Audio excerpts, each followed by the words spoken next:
العلی العظیم اعوذ باللہ من الشیطان الرجیم بسم اللہ الرحمن الرحیم الحمد للہ رب العالمین بارئ الخلائق اجمعین باعث الانبیاء والمرسلین والصلاة والسلام والتحیۃ والاکرام علی البشیر النذیر السراج المنیر سیدنا ونبینا وشفیعنا ان شاء اللہ ابی القاسم محمد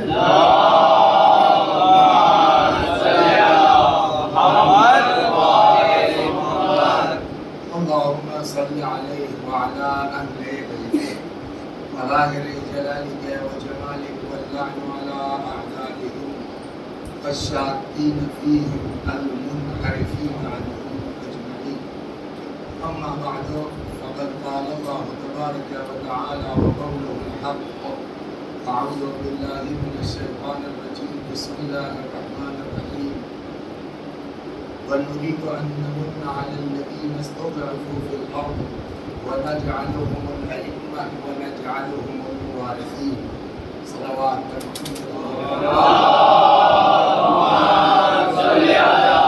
محمد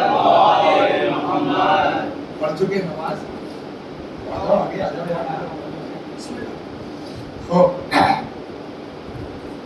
ماہ مبارک شعبان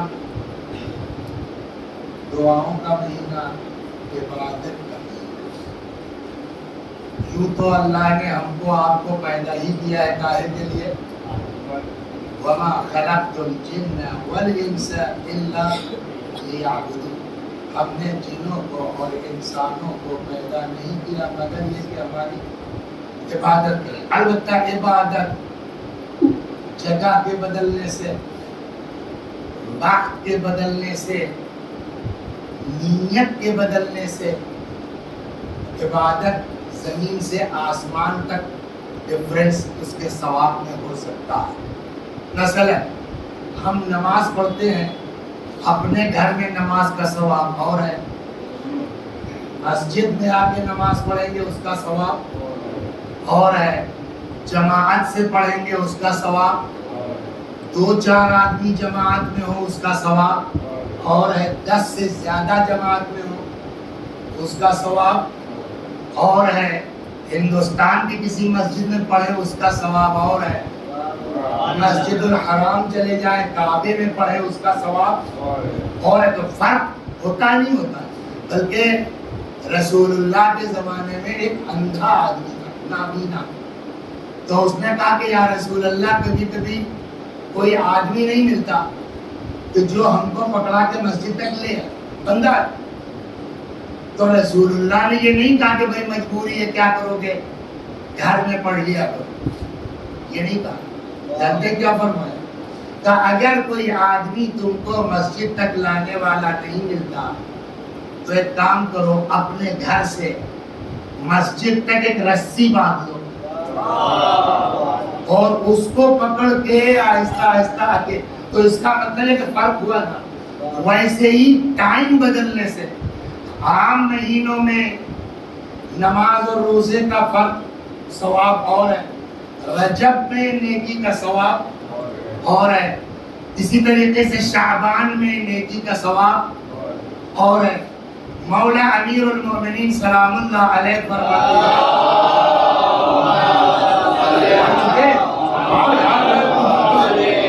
مولا فرماتے ہیں رجب شہری و شعبان شہر رسول اللہ، رجب میرا مہینہ ہے اور شعبان بولیے رسول اللہ کا مہینہ ہے۔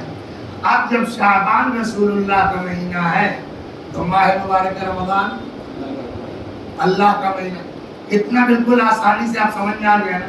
رجب کس کا؟ مولا کا۔ شعبان کس کا؟ رسول اللہ کا۔ ماہ مبارک رمضان کس کا؟ اللہ کا۔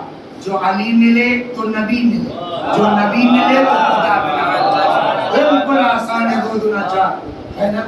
تو اب رجب ایک جگہ امام کاظم سلام اللہ علیہ سے روایت ہے، فرماتے ہیں رجب شہر عظیم، رجب بہت عظیم مہینہ، یضاعف اللہ فیہ الحسنات، کہ جس مہینے میں اللہ نیکیوں کو ڈبل کر دیتا ہے۔ مطلب آپ عام مہینے میں آپ کسی کی مدد کرتے 10 روپے سے تو وہ کتنا لکھا جائے گا آپ کے اکاؤنٹ میں؟ 10 روپے۔ لیکن اگر رجب میں کسی کی مدد کرتے ہیں تو وہ کتنا لکھا جائے گا؟ 20۔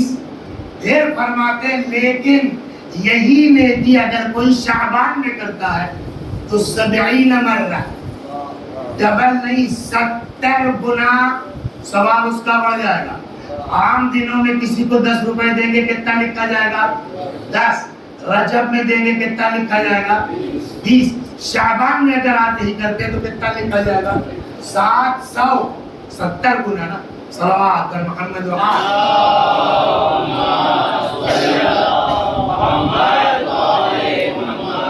تو اب یہ مہینہ شعبان کا ایک روایت سنا کے پھر آج کے متعلق آتا ہوں۔ راوی کا نام ہے عبداللہ ابن فضل ہاشمی۔ وہ کہتے ہیں کہ امام جعفر صادق سلام اللہ علیہ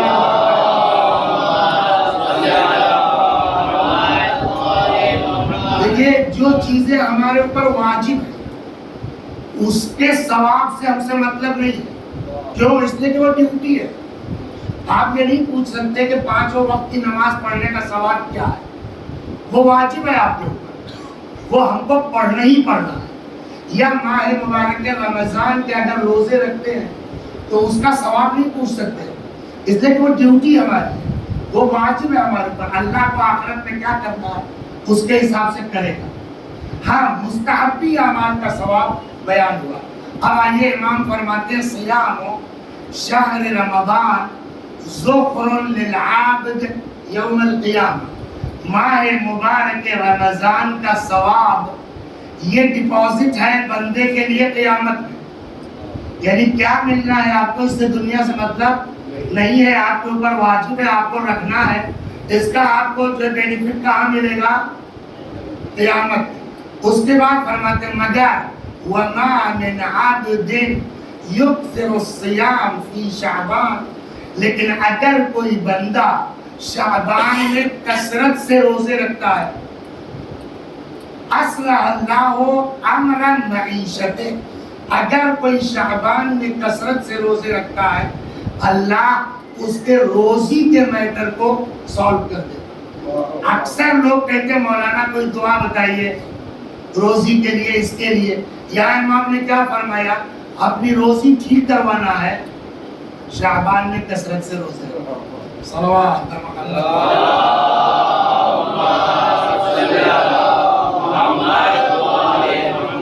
وَدَفَعُ الشَّرَّ عَدُوِّهِ، نہیں کہ روزی کا میٹر ٹھیک ہوگا، شعبان میں کثرت سے روزے رکھو، اللہ تبارک و تعالیٰ تم کو دشمنوں کے شر سے محفوظ رکھے گا۔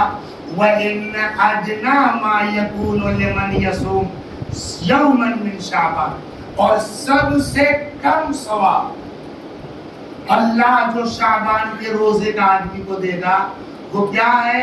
أَن تَجِبَ لَهُ الْجَنَّةِ، سب سے ہلکا ثواب یہ ہے کہ اللہ تبارک و تعالی اگر کوئی شعبان میں روزہ رکھتا ہے تو اس کے لیے ہلکے سے ہلکا ثواب کیا ہے؟ اس کے اوپر جنت کو واجب کر دیتا ہے۔ اب اس شعبان میں 3 شعبان ہے امام حسین کی ولادت، 4 شعبان ہے جناب ابوالفضل عباس علیہ السلام کی ولادت، 5 شعبان ہے بعض روایتوں کے اعتبار سے جناب امام سجاد علیہ السلام کی ولادت، پھر 10 شعبان ہے، 7 شعبان ہے، یہ سب مین آج کی تاریخ 15 شعبان، جس میں کس کی ولادت ہے؟ ہمارے امام، ہمارے آقا۔ ایک شخص نے امام رضا علیہ السلام سے پوچھا،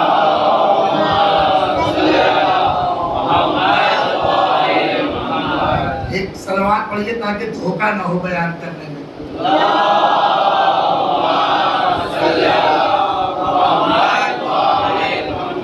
آٹھویں امام سے پوچھا، کہتا ہے کہ میں نے پوچھا امام سے اللیلۃ النصف من شعبان، شب نیمہ شعبان کے بارے میں، 15ویں کی شب کے بارے میں جو رات گزر گئی۔ قال هي ليلة يعتق الله فيها الرقاب من النار. یہ رات وہ ہے جس رات میں اللہ لوگوں کو جہنم سے آزاد کرتا ہے. وَيَغْفِرُ الذُّنُوبَ فِيهَا, اور اللہ اس رات لوگوں کے گناہوں کو بولیے معاف کرتا. یہ بڑی عظیم رات تھی جو رات گزری ہے. اب آج کا دن جس کو 15 شعبان کہتے ہیں, آج کی تاریخ کیا ہے ہمارے اور آپ کے امام؟ دیکھیں اس دنیا کا وجود کس کے صدقے میں ہے؟ رسول اللہ ہے نا. یہ دنیا کس کی محبت میں پیدا کی گئی؟ حدیث کہتی ہے لولاک لما خلقت الافلاک, میرے پیغمبر اگر آپ نہ ہوتے تو میں دنیا کو پیدا نہ کرتا. یا وہ حدیث قصہ میں ہے اعلموا یا ملائکتی وسکان السماواتی وعزتی وجلالی, ابے انی ما خلقت سماء مبنیہ ولا ارضا مدحیہ ولا قمرا منیرا ولا شمسا مضیئا ولا فلکا یدور ولا بحرا یجری ولا فلکا, یا یہ غلط پرنٹ ہے, یہ غلط پرنٹ ہے, اس کو ٹھیک کرنا. ولا فلکا تسری, صلوات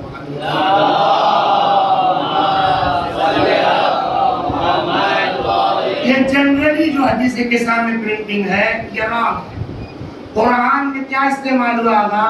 والفلک التی تجری فی البحر, نہ کہ یجری فی البحر. وہی آگا ولا فلکا تسری. یہ بات بیچ میں ایک بچے اپنا ٹھیک ہے کہ کیا فرماتا خدا, ہم نے زمین کو آسمان کو خلاصہ یہ کہ دنیا کو نہیں خلق کیا الا فی محبت ہؤلاء الخمسہ, ان 5 کی محبت. یہ پوری دنیا جو اس کا وجود ہے, نمبر 1 رسول اللہ کی محبت میں, نمبر 2 پنجتن پاک ہے نا, ان کے عشق میں یہ دنیا خلق. لیکن آج کی جو دنیا باقی ہے کس کے صدقے میں باقی ہے؟ روایت کہتی ہے لولا الحجہ لساخت الارض, اگر زمین پر حجت خدا کا وجود نہ ہو تو زمین ختم ہو جائے. اسی لیے ہمارے امام کے القاب میں سے ایک لقب کیا ہے؟ قائم. یہ قائم کیوں کہا جاتا ہے؟ کہ ان کی وجہ سے کائنات قائم ہے. اسی بنا پر مرحوم قیس زنگی پوری کا یہ شعر ہے مصرع, قائم کو خدا قائم رکھے, قائم سے زمانہ قائم ہے. صلوات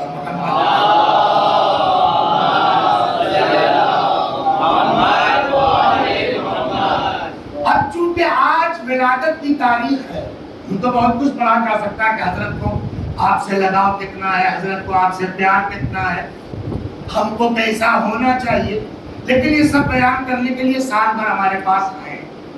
آج ولادت کی تاریخ کیسے ہوئی ولادت, کیا اہتمام کیا پروردگار عالم نے حضرت کو اس کائنات میں بھیجنے کا. ایک اچھی سی سلوات پڑھیے, پھر میں آدھا گھنٹہ اس سلسلے میں آپ کا لیتا ہوں.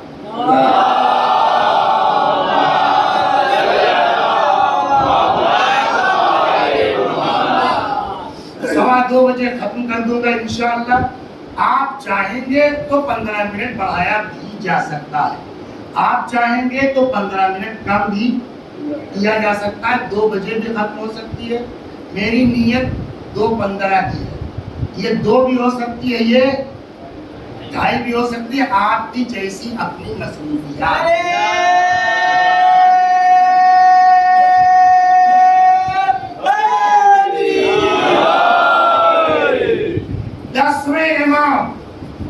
امام علی نقی علیہ السلام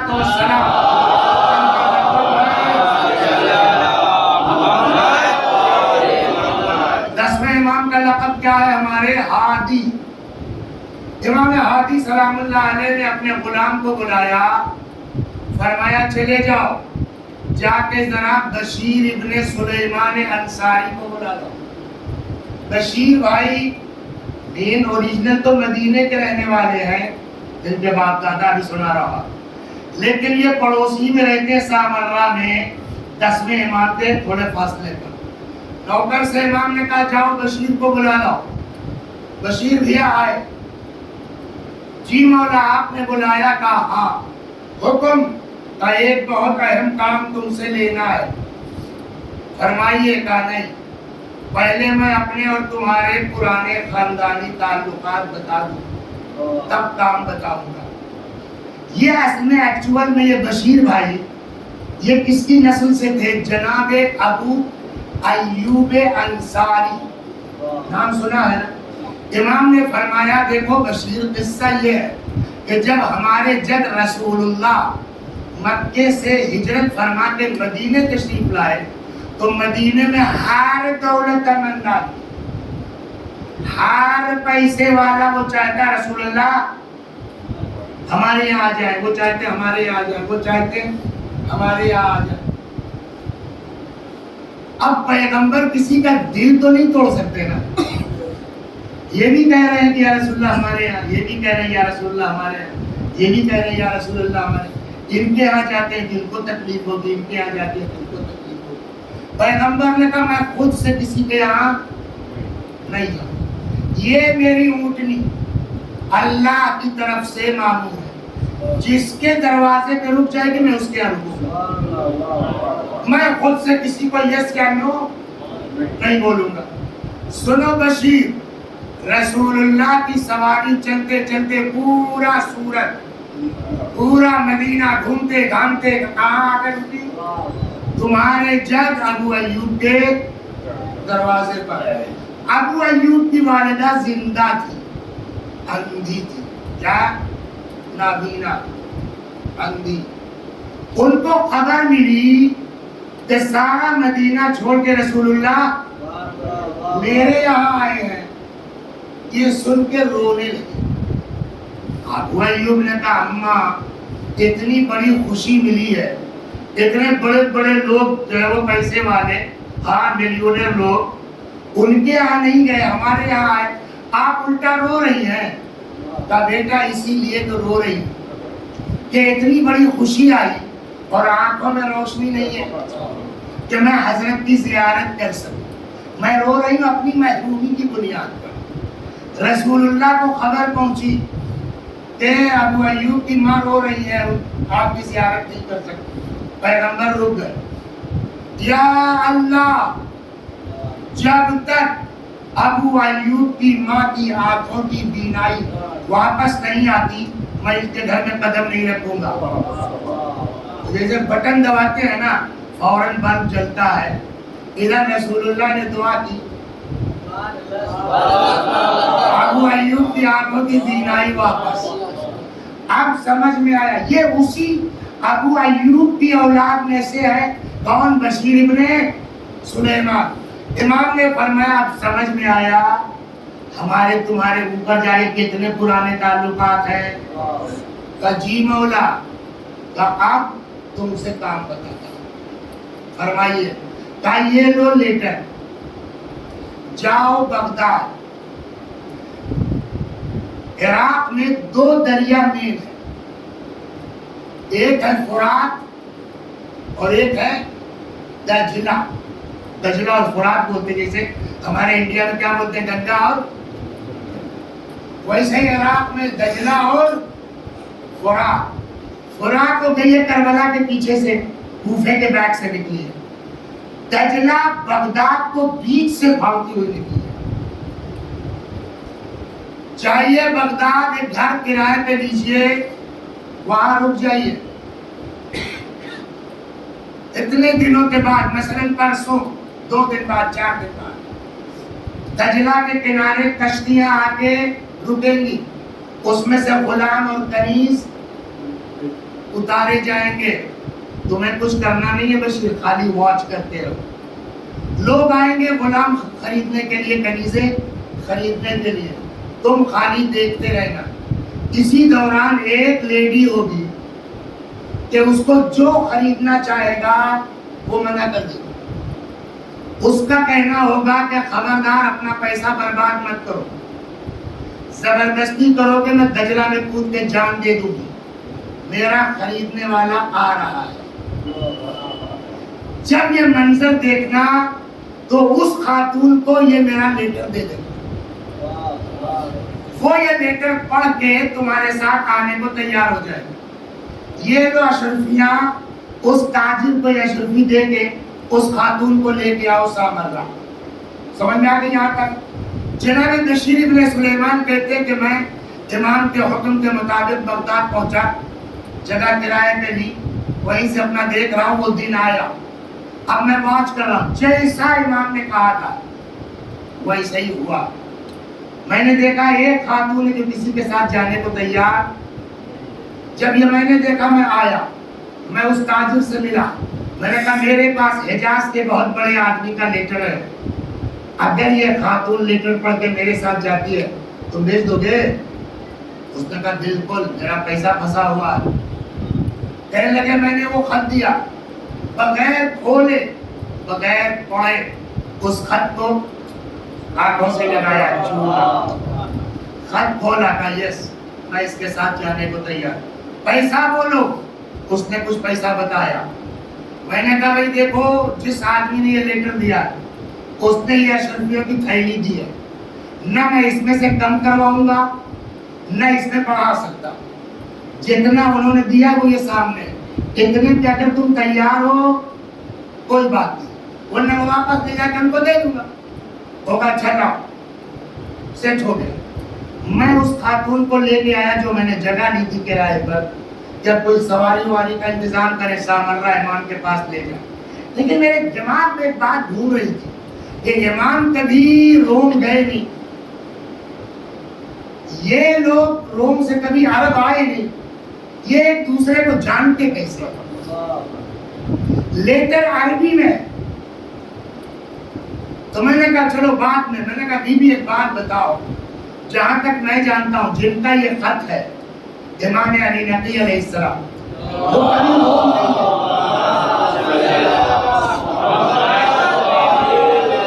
وہ کبھی روم نہیں گئے, اور میرا خیال ہے کہ آپ بھی کبھی عرب نہیں آئے ہیں. کہا یس.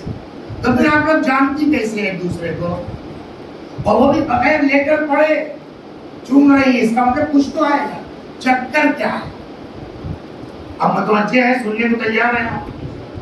فرمانے لگی سنو بشیر, ایک بات اپنے دل سے نکال دو کہ میں کنیز نہیں. نمبر 1, آپ کو اگر کہیں کتاب میں دکھ جائے کہ امام کی والدہ کنیز تھی ملے گا, اس نے تعریف کیا ہے, لیکن ایکچوئل میں کنیز وہ کیا ہے؟ اب یار اول تو دماغ سے نکال دو کہ میں کنیز نہیں. پھر میں پوتی ہوں بادشاہ روم کی, قیصر روم کی پوتی ہوں, میرا نام ہے ملیکہ نرجس. اوریجنل نام کیا ہے؟ ملیکہ. میرے دادا نے میری شادی کر دی اپنے بھتیجے کے ساتھ, تاریخ معین ہو گئی, سب تیاریاں ہو گئی, ڈیٹ آ گئی, پادری لوگ آ گئے, انجیل رکھ اٹھی, تلاوت شروع ہو گئی. قریب ہے کہ اب آگ دو آدھی طوفان, اتنا زبردست جو انڈپ منڈپ تو اڑ گیا, وہ لڑکا تخت سے گرا مر گیا, مر گیا. میرے دادا تھے ضدی آدمی, تھوڑا کوئی بات نہیں, دوسرے لڑکے کو تیار کرو, کل دوسرے سے ہو. دوسرے بھی دن بھی سیم کیس, وہ لڑکا بھی گرا مر گیا. تب پادریوں نے فتوا دے دیا کہ 2 دن کے اندر 2 لڑکیاں مر گئے, 2 لڑکے مر گئے, لہذا اس لڑکی کے اندر کوئی نحوست ہے. معذاللہ یہ طے کر لے کہ اس کو شادی نہیں کرنا. پادریوں نے فتوا دے دیا اس کی شادی نہیں ہوگی, بات ختم ہو گئی. ایک زمانہ گزر گیا. ایک دن میں خواب میں کیا دیکھتی ہوں, جناب عیسیٰ ان کے مسیح یوشع ابن نون رسول اللہ تشریف لائے ہیں.